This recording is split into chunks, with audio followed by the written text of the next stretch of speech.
श्रीवाराही सहस्रनामम्। ॐ ऐं ग्लौं भिद्यै नमः। ॐ ऐं ग्लौं भग्यै नमः। ॐ ऐं ग्लौं वृक्षतस्वायै नमः। ॐ ऐं ग्लौं नभोयोन्यै नमः। ॐ ऐं ग्लौं सुप्रदितायै नमः। ॐ ऐं ग्लौं विभावर्यै नमः। ॐ ऐं ग्लौं गर्वितायै नमः। ॐ ऐं ग्लौं गुर्विन्यै नमः। ॐ ऐं ग्लौं गण्यायै नमः। ॐ ऐं ग्लौं गुरवे नमः। ॐ ऐं ग्लौं गुरुतर्यै नमः। ॐ ऐं ग्लौं गयायै नमः। ॐ ऐं ग्लौं गन्धर्वै नमः। ॐ ऐं ग्लौं गणिकायै नमः। ॐ ऐं ग्लौं कुन्दरायै नमः। ॐ ऐं ग्लौं कारुण्यै नमः। ॐ ऐं ग्लौं गोपिकायै नमः। ॐ ऐं ग्लौं अग्रगायै नमः। ॐ ऐं ग्लौं गणेश्यै नमः। ॐ ऐं ग्लौं कामिन्यै नमः। ॐ ऐं ग्लौं कन्दायै नमः। ॐ ऐं ग्लौं गोपतये नमः। ॐ ऐं ग्लौं गन्धिन्यै नमः। ॐ ऐं ग्लौं गव्यै नमः। ॐ ऐं ग्लौं गर्जितायै नमः। ॐ ऐं ग्लौं काणन्यै नमः। ॐ ऐं ग्लौं घोणायै नमः। ॐ ऐं ग्लौं गोरक्षायै नमः। ॐ ऐं ग्लौं कोविदायै नमः। ॐ ऐं ग्लौं गत्यै नमः। ॐ ऐं ग्लौं क्रादिक्यै नमः। ॐ ऐं ग्लौं क्रतिक्यै नमः। ॐ ऐं ग्लौं गोष्ठ्यै नमः। ॐ ऐं ग्लौं गर्भरूपायै नमः। ॐ ऐं ग्लौं गुणैशिन्यै नमः। ॐ ऐं ग्लौं पारस्कर्यै नमः। ॐ ऐं ग्लौं पाञ्चनदायै नमः। ॐ ऐं ग्लौं बहुरूपायै नमः। ॐ ऐं ग्लौं विरूपिकायै नमः। ॐ ऐं ग्लौं ऊहायै नमः। ॐ ऐं ग्लौं दुरूहायै नमः। ॐ ऐं ग्लौं सम्मोहायै नमः। ॐ ऐं ग्लौं मोहहारिण्यै नमः। ॐ ऐं ग्लौं यज्ञविग्रहिण्यै नमः। ॐ ऐं ग्लौं यज्ञायै नमः। ॐ ऐं ग्लौं यायज्युतायै नमः। ॐ ऐं ग्लौं यशस्विन्यै नमः। ॐ ऐं ग्लौं सङ्केतायै नमः। ॐ ऐं ग्लौं अग्निष्टोमायै नमः। ॐ ऐं ग्लौं अत्यग्निष्टोमायै नमः। ॐ ऐं ग्लौं वाजपेयायै नमः। ॐ ऐं ग्लौं षोडश्यै नमः। ॐ ऐं ग्लौं पुण्डरीकायै नमः। ॐ ऐं ग्लौं अश्वमेधायै नमः। ॐ ऐं ग्लौं राजसूयायै नमः। ॐ ऐं ग्लौं तापसायै नमः। ॐ ऐं ग्लौं स्विष्टकृते नमः। ॐ ऐं ग्लौं बह्यै नमः। ॐ ऐं ग्लौं सौवर्णायै नमः। ॐ ऐं ग्लौं कोशलायै नमः। ॐ ऐं ग्लौं महावृतायै नमः। ॐ ऐं ग्लौं विश्वजित्यै नमः। ॐ ऐं ग्लौं ब्रह्मयज्ञायै नमः। ॐ ऐं ग्लौं प्राजापत्यायै नमः। ॐ ऐं ग्लौं शिलावयवायै नमः।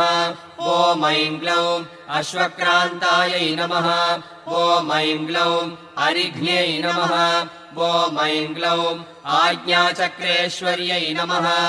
ॐ ऐं ग्लौं विभावर्यै नमः। ॐ ऐं ग्लौं सूर्यक्रान्तायै नमः। ॐ ऐं ग्लौं गजक्रान्तायै नमः। ॐ ऐं ग्लौं बलिविद्यै नमः। ॐ ऐं ग्लौं नागयज्ञकायै नमः। ॐ ऐं ग्लौं सावित्र्यै नमः। ॐ ऐं ग्लौं अर्धसावित्र्यै नमः। ॐ ऐं ग्लौं सर्वतोपद्रववारिण्यै नमः। ॐ ऐं ग्लौं आदित्यमायै नमः। ॐ ऐं ग्लौं गोदोहायै नमः। ॐ ऐं ग्लौं वामायै नमः। ॐ ऐं ग्लौं मृगमयायै नमः। ॐ ऐं ग्लौं सर्पमयायै नमः।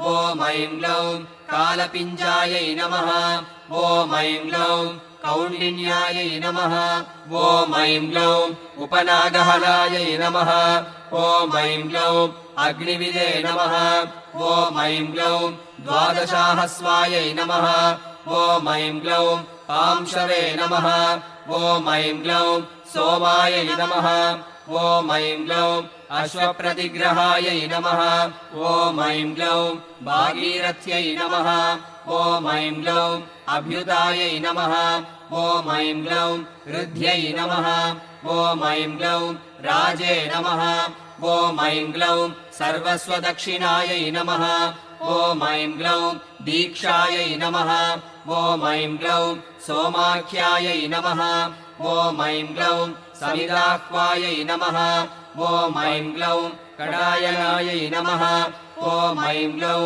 गोदोहायै नमः ॐ ऐं ग्लौं स्वाहाकारायै नमः ॐ ऐं ग्लौं तनूनपाते नमः ॐ ऐं ग्लौं दण्डायै नमः ॐ ऐं ग्लौं पुरुषायै नमः ॐ ऐं ग्लौं श्येनायै नमः ॐ ऐं ग्लौं वज्रायै नमः ॐ ऐं ग्लौं इषवे नमः ॐ ऐं ग्लौं उमायै नमः ॐ ऐं ग्लौं अङ्गिरसे नमः ॐ ऐं ग्लौं गङ्गायै नमः ॐ ऐं ग्लौं भेरुण्डायै नमः ॐ ऐं ग्लौं चान्द्रायणपरायणायै नमः ॐ ऐं ग्लौं ज्योतिष्टोमायै नमः ॐ ऐं ग्लौं उदायै नमः ॐ ऐं ग्लौं दर्शायै नमः ॐ ऐं ग्लौं नन्दिख्यायै नमः ॐ ऐं ग्लौं पौर्णमासिकायै नमः ॐ ऐं ग्लौं गजप्रतिग्रहायै नमः ॐ ऐं ग्लौं रात्र्यै नमः ॐ ऐं ग्लौं सौरभायै नमः ॐ ऐं ग्लौं शाङ्कलायनायै नमः ॐ ऐं ग्लौं सौभाग्यकृते नमः ॐ ऐं ग्लौं कारीशायै नमः ॐ ऐं ग्लौं वैतलायनायै नमः ॐ ऐं ग्लौं रामपायै नमः ॐ ऐं ग्लौं शोचिष्कार्यै नमः ॐ ऐं ग्लौं पोत्रिण्यै नमः ॐ ऐं ग्लौं नाचिकेतायै नमः ॐ ऐं ग्लौं शान्तिकृते नमः ॐ ऐं ग्लौं पुष्टिकृत्यै नमः ॐ ऐं ग्लौं वैनतेयायै नमः ॐ ऐं ग्लौं उच्चाटनायै नमः ॐ ऐं ग्लौं वशीकरणायै नमः ॐ ऐं ग्लौं मारणायै नमः ॐ ऐं ग्लौं त्रैलोक्यमोहनायै नमः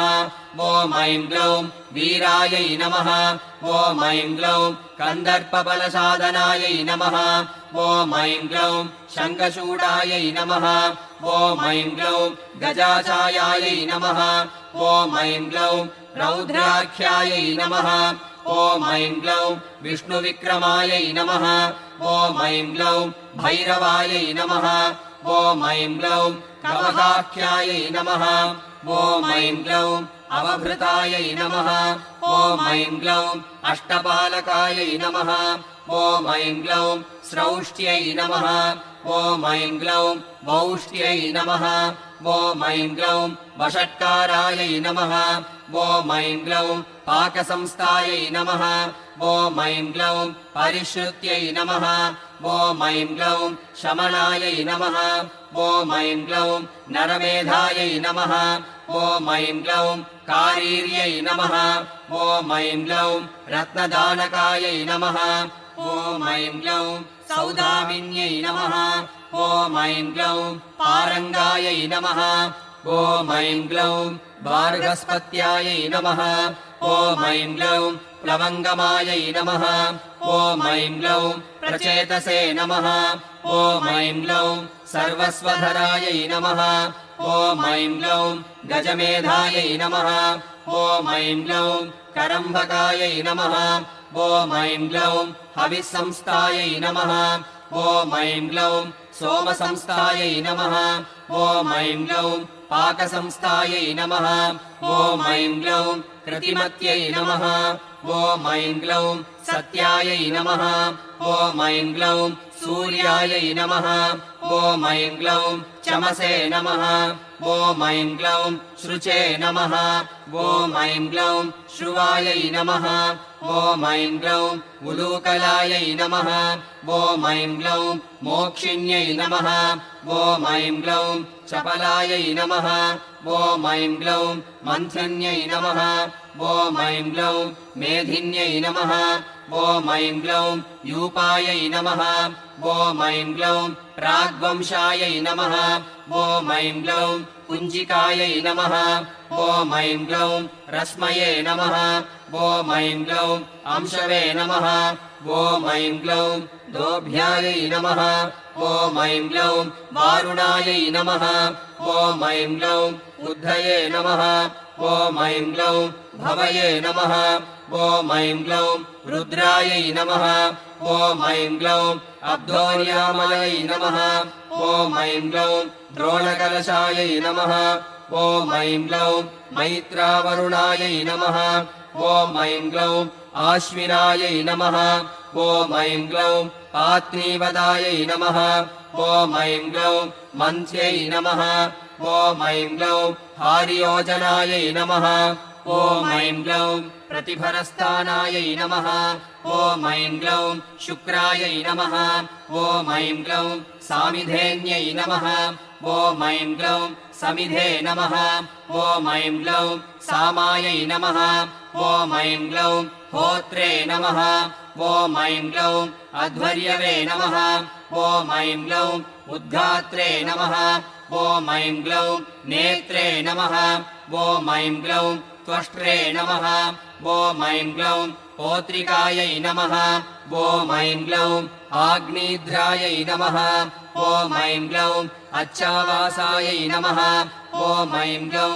अष्टावसवे नमः ॐ ऐं ग्लौं नाभस्तुते नमः ॐ ऐं ग्लौं प्रार्थकायै नमः ॐ ऐं ग्लौं सुब्रह्मण्यायै नमः ॐ ऐं ग्लौं ब्राह्मणायै नमः ॐ ऐं ग्लौं मैत्रावरुणायै नमः ॐ ऐं ग्लौं वारुण्यै नमः ॐ ऐं ग्लौं प्रस्तात्रे नमः ॐ ऐं ग्लौं प्रतिप्रस्तात्रे नमः ॐ ऐं ग्लौं यजमानायै नमः ॐ ऐं ग्लौं ध्रुवंत्रिकायै नमः ॐ ऐं ग्लौं आमिक्षायै नमः ॐ ऐं ग्लौं ईषदाज्यायै नमः ॐ ऐं ग्लौं हव्यायै नमः ॐ ऐं ग्लौं गव्यायै नमः ॐ ऐं ग्लौं चरवे नमः ॐ ऐं ग्लौं पयसे नमः ॐ ऐं ग्लौं जुहूत्यै नमः ॐ ऐं ग्लौं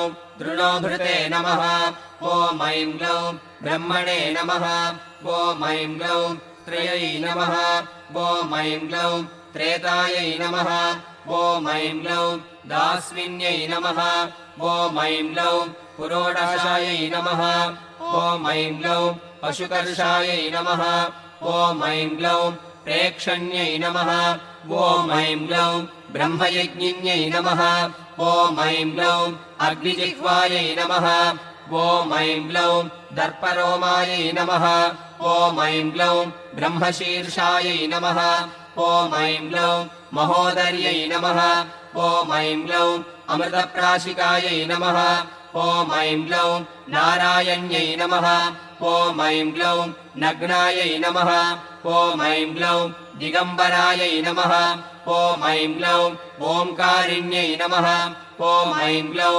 चतुर्वेदरूपिण्यै नमः ॐ ऐं ग्लौं श्रुत्यै नमः ॐ ऐं ग्लौं अणुल्बणायै नमः ॐ ऐं ग्लौं अष्टादशभुजायै नमः ॐ ऐं ग्लौं रम्यायै नमः ॐ ऐं ग्लौं सत्यायै नमः ॐ ऐं ग्लौं गगनचारिण्यै नमः ॐ ऐं ग्लौं पीनवक्त्रायै नमः ॐ ऐं ग्लौं महावक्त्रायै नमः ॐ ऐं ग्लौं कीर्त्यै नमः ॐ ऐं ग्लौं आकर्षणायै नमः ॐ ऐं ग्लौं पिङ्गळायै नमः ॐ ऐं ग्लौं कृष्णमूर्तायै नमः ॐ ऐं ग्लौं महामूर्तायै नमः ॐ ऐं ग्लौं घोरमूर्तायै नमः ॐ ऐं ग्लौं भयाननायै नमः ॐ ऐं ग्लौं घोराननायै नमः ॐ ऐं ग्लौं घोरजिह्वायै नमः ॐ ऐं ग्लौं घोररावायै नमः ॐ ऐं ग्लौं महावृतायै नमः ॐ ऐं ग्लौं दीप्तास्यायै नमः ॐ ऐं ग्लौं दीप्तनेत्रायै नमः ॐ ऐं ग्लौं चण्डप्रकरणायै नमः ॐ ऐं ग्लौं झट्यै नमः ॐ ऐं ग्लौं सुरभ्यै नमः ॐ ऐं ग्लौं सौलभ्यै नमः ॐ ऐं ग्लौं वीच्यै नमः ॐ ऐं ग्लौं छायायै नमः ॐ ऐं ग्लौं सन्ध्यायै नमः ॐ ऐं ग्लौं मांसायै नमः ॐ ऐं ग्लौं कृष्णायै नमः ॐ ऐं ग्लौं कृष्णाम्बरायै नमः ॐ ऐं ग्लौं कृष्णसारङ्गिन्यै नमः ॐ ऐं ग्लौं कृष्णवल्लभायै नमः ॐ ऐं ग्लौं धरासिन्यै नमः ॐ ऐं ग्लौं मोहिन्यै नमः ॐ ऐं ग्लौं द्वेष्यायै नमः ॐ ऐं ग्लौं मृत्युरूपायै नमः ॐ ऐं ग्लौं भयावहायै नमः ॐ ऐं ग्लौं भीषणायै नमः ॐ ऐं ग्लौं दानवेन्द्रगत्यै नमः ॐ ऐं ग्लौं कल्पकर्तायै नमः ॐ ऐं ग्लौं क्षयङ्कर्यै नमः ॐ ऐं ग्लौं अभयायै नमः ॐ ऐं ग्लौं पृथिव्यै नमः ॐ ऐं ग्लौं साध्यै नमः ॐ ऐं ग्लौं केशिन्यै नमः ॐ ऐं ग्लौं व्याधिहायै नमः ॐ ऐं ग्लौं जन्महायै नमः ॐ ऐं ग्लौं अक्षोभ्यायै नमः ॐ ऐं ग्लौं आह्लादिन्यै नमः ॐ ऐं ग्लौं कन्यायै नमः ॐ ऐं ग्लौं पवित्रायै नमः ॐ ऐं ग्लौं शोभिन्यै नमः ॐ ऐं ग्लौं शुभायै नमः ॐ ऐं ग्लौं कन्यादेव्यै नमः ॐ ऐं ग्लौं सुरादेव्यै नमः ॐ ऐं ग्लौं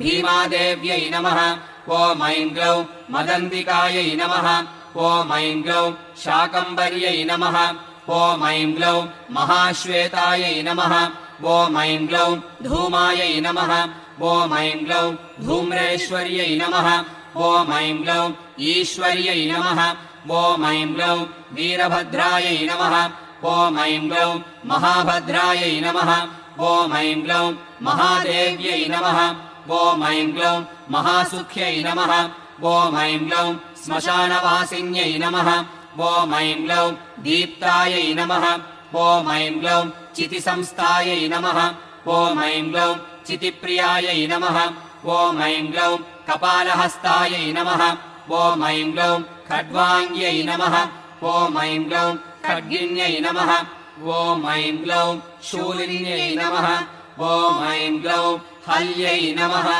ॐ ऐं ग्लौं गान्धारिण्यै नमः ॐ ऐं ग्लौं महायोगिन्यै नमः ॐ ऐं ग्लौं योगमार्गायै नमः ॐ ऐं ग्लौं युगग्रहायै नमः ॐ ऐं ग्लौं धूम्रकेतवे नमः ॐ ऐं ग्लौं महास्यायै नमः ॐ ऐं ग्लौं आयुषे नमः ॐ ऐं ग्लौं युगारम्भपरिवर्तिन्यै नमः ॐ ऐं ग्लौं अङ्गारिण्यै नमः ॐ ऐं ग्लौं अङ्कुशकरायै नमः ॐ ऐं ग्लौं घण्टावर्णायै नमः ॐ ऐं ग्लौं चक्रिण्यै नमः ॐ ऐं ग्लौं वेताळ्यै नमः ॐ ऐं ग्लौं ब्रह्मवेताळिकायै नमः ॐ ऐं ग्लौं महावेताळिकायै नमः ॐ ऐं ग्लौं विद्याराज्ञै नमः ॐ ऐं ग्लौं मोहराज्ञै नमः ॐ ऐं ग्लौं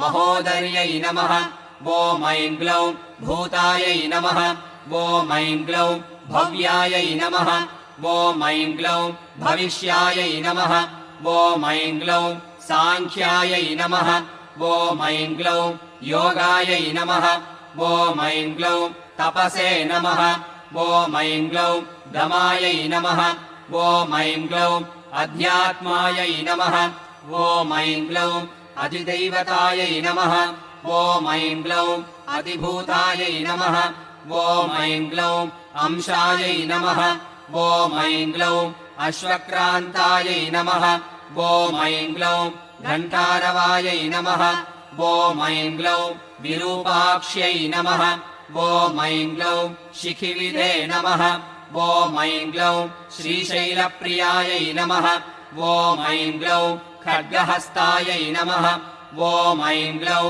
शूलहस्तायै नमः ॐ ऐं ग्लौं गदाहस्तायै नमः ॐ ऐं ग्लौं महिषासुरमर्दिन्यै नमः ॐ ऐं ग्लौं मातङ्ग्यै नमः ॐ ऐं ग्लौं मत्तमातङ्ग्यै नमः ॐ ऐं ग्लौं कौशिक्यै नमः ॐ ऐं ग्लौं ब्रह्मवादिन्यै नमः ॐ ऐं ग्लौं उग्रतेजसे नमः ॐ ऐं ग्लौं चिद्रसेनायै नमः ॐ ऐं ग्लौं जृम्भिन्यै नमः ॐ ऐं ग्लौं मोहिन्यै नमः ॐ ऐं ग्लौं जयायै नमः ॐ ऐं ग्लौं विजयायै नमः ॐ ऐं ग्लौं विनतायै नमः ॐ ऐं ग्लौं कद्रवे नमः ॐ ऐं ग्लौं धात्र्यै नमः ॐ ऐं ग्लौं विधात्र्यै नमः ॐ ऐं ग्लौं विक्रान्तायै नमः ॐ ऐं ग्लौं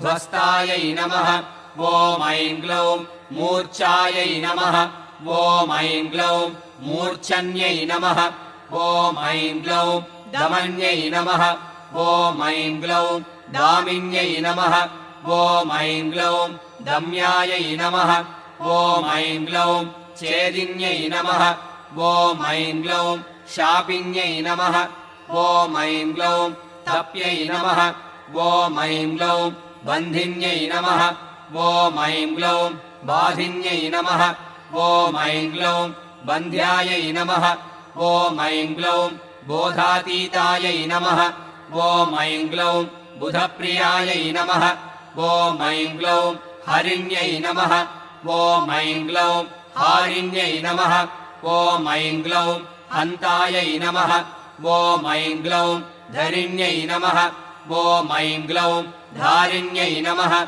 ॐ ऐं ग्लौं धरायै नमः ॐ ऐं ग्लौं विसाधिन्यै नमः ॐ ऐं ग्लौं साधिन्यै नमः ॐ ऐं ग्लौं सन्ध्यायै नमः ॐ ऐं ग्लौं सन्तोबन्धन्यै नमः ॐ ऐं ग्लौं प्रियायै नमः ॐ ऐं ग्लौं रेवत्यै नमः ॐ ऐं ग्लौं धूम्रकारिण्यै नमः ॐ ऐं ग्लौं चित्यै नमः ॐ ऐं ग्लौं लक्ष्म्यै नमः ॐ ऐं ग्लौं अरुन्धत्यै नमः ॐ ऐं ग्लौं धर्मप्रियायै नमः ॐ ऐं ग्लौं धर्माद्यै नमः ॐ ऐं ग्लौं धर्मिष्ठायै नमः ॐ ऐं ग्लौं धर्मचारिण्यै नमः ॐ ऐं ग्लौं व्युष्ट्यै नमः ॐ ऐं ग्लौं ख्यात्यै नमः ॐ ऐं ग्लौं सिनीवाल्यै नमः ॐ ऐं ग्लौं गुह्यै नमः ॐ ऐं ग्लौं ऋतुमत्यै नमः ॐ ऐं ग्लौं नृत्यै नमः ॐ ऐं ग्लौं त्वष्ट्र्यै नमः ॐ ऐं ग्लौं वैरोचन्यै नमः ॐ ऐं ग्लौं मैत्र्यै नमः ॐ ऐं ग्लौं निरजायै नमः ॐ ऐं ग्लौं कैटभेश्वर्यै नमः ॐ ऐं ग्लौं ब्रह्मण्यै नमः ॐ ऐं ग्लौं ब्राह्मिण्यै नमः ॐ ऐं ग्लौं भ्रामायै नमः ॐ ऐं ग्लौं भ्रमर्यै नमः ॐ ऐं ग्लौं भ्रामर्यै नमः ॐ ऐं ग्लौं निष्कलायै नमः ॐ ऐं ग्लौं कलहायै नमः ॐ ऐं ग्लौं नीतायै नमः ॐ ऐं ग्लौं कौलकाराध्यै नमः ॐ ऐं ग्लौं कलेबरायै नमः ॐ ऐं ग्लौं विद्युज्जिह्वायै नमः ॐ ऐं ग्लौं वर्षिण्यै नमः ॐ ऐं ग्लौं हिरण्याक्षनिपालिन्यै नमः ॐ ऐं ग्लौं जितकामायै नमः ॐ ऐं ग्लौं कामृगायै नमः ॐ ऐं ग्लौं कोलायै नमः ॐ ऐं ग्लौं कल्पाङ्गिन्यै नमः ॐ ऐं ग्लौं कलायै नमः ॐ ऐं ग्लौं प्रधानायै नमः ॐ ऐं ग्लौं तारकायै नमः ॐ ऐं ग्लौं तारायै नमः ॐ ऐं ग्लौं हितात्मने नमः ॐ ऐं ग्लौं हितभेदिन्यै नमः ॐ ऐं ग्लौं दुरक्षरायै नमः ॐ ऐं ग्लौं परब्रह्मणे नमः ॐ ऐं ग्लौं महादानायै नमः ॐ ऐं ग्लौं महाहवायै नमः ॐ ऐं ग्लौं वारुण्यै नमः ॐ ऐं ग्लौं व्यरुण्यै नमः ॐ ऐं ग्लौं वाण्यै नमः ॐ ऐं ग्लौं वीणायै नमः ॐ ऐं ग्लौं वेण्यै नमः ॐ ऐं ग्लौं विहङ्गमायै नमः ॐ ऐं ग्लौं मोदप्रियायै नमः ॐ ऐं ग्लौं मोहिन्यै नमः ॐ ऐं ग्लौं प्लवनायै नमः ॐ ऐं ग्लौं प्लाविन्यै नमः ॐ ऐं ग्लौं प्लुत्यै नमः ॐ ऐं ग्लौं अजरायै नमः ॐ ऐं ग्लौं लोहितायै नमः ॐ ऐं ग्लौं लाक्षायै नमः ॐ ऐं ग्लौं प्रतप्तायै नमः ॐ ऐं ग्लौं विश्वजनन्यै नमः ॐ ऐं ग्लौं मनसे नमः ॐ ऐं ग्लौं बुद्धये नमः ॐ ऐं ग्लौं अहङ्कारायै नमः ॐ ऐं ग्लौं क्षेत्रज्ञायै नमः ॐ ऐं ग्लौं क्षेत्रपालिकायै नमः ॐ ऐं ग्लौं चतुर्वेदायै नमः ॐ ऐं ग्लौं चतुर्पारायै नमः ॐ ऐं ग्लौं चतुरन्दायै नमः ॐ ऐं ग्लौं चरुप्रियायै नमः ॐ ऐं ग्लौं चर्विण्यै नमः ॐ ऐं ग्लौं चोरिण्यै नमः ॐ ऐं ग्लौं शार्यै नमः ॐ ऐं ग्लौं शाङ्कर्यै नमः ॐ ऐं ग्लौं चरमभैरव्यै नमः ॐ ऐं ग्लौं निर्लेपायै नमः ॐ ऐं ग्लौं निष्प्रपञ्चायै नमः ॐ ऐं ग्लौं प्रशान्तायै नमः ॐ ऐं ग्लौं नित्यविग्रहायै नमः ॐ ऐं ग्लौं स्तव्यायै नमः ॐ ऐं ग्लौं स्तवप्रियायै नमः ॐ ऐं ग्लौं व्यालायै नमः ॐ ऐं ग्लौं गुरवे नमः ॐ ऐं ग्लौं आश्रितवत्सलायै नमः ॐ ऐं ग्लौं निष्कळङ्कायै नमः ॐ ऐं ग्लौं निरालम्बायै नमः ॐ ऐं ग्लौं निर्द्वैतायै नमः ॐ ऐं ग्लौं निष्परिग्रहायै नमः ॐ ऐं ग्लौं निर्गुणायै नमः ॐ ऐं ग्लौं निर्मलायै नमः ॐ ऐं ग्लौं नित्यायै नमः ॐ ऐं ग्लौं निरीहायै नमः ॐ ऐं ग्लौं निरगायै नमः ॐ ऐं ग्लौं नवायै नमः ॐ ऐं ग्लौं निरीन्द्रियायै नमः ॐ ऐं ग्लौं निराभासायै नमः ॐ ऐं ग्लौं निर्मोहायै नमः ॐ ऐं ग्लौं नीतिनायकायै नमः ॐ ऐं ग्लौं निरन्तरायै नमः ॐ ऐं ग्लौं निश्चलायै नमः ॐ ऐं ग्लौं लीलायै नमः ॐ ऐं ग्लौं निरामयायै नमः ॐ ऐं ग्लौं मुण्डायै नमः ॐ ऐं ग्लौं विरूपायै नमः ॐ ऐं ग्लौं विकृतायै नमः ॐ ऐं ग्लौं पिङ्गळाक्ष्यै नमः ॐ ऐं ग्लौं गुणोत्तरायै नमः ॐ ऐं ग्लौं पद्मगर्भायै नमः ॐ ऐं ग्लौं महागर्भायै नमः ॐ ऐं ग्लौं विश्वगर्भायै नमः ॐ ऐं ग्लौं विलक्षणायै नमः ॐ ऐं ग्लौं परमात्मने नमः ॐ ऐं ग्लौं परेशान्यै नमः ॐ ऐं ग्लौं